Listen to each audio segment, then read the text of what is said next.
Wait, how many hours have you been scrolling TikTok today? If it's more than you would like to admit, then it's time to take control.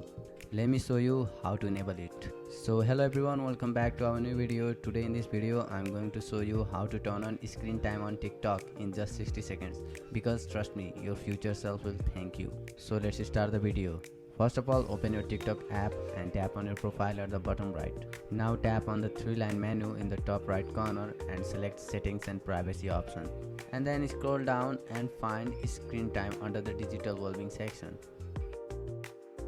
Tap on Daily Screen Time and then tap on the Set Daily Time option.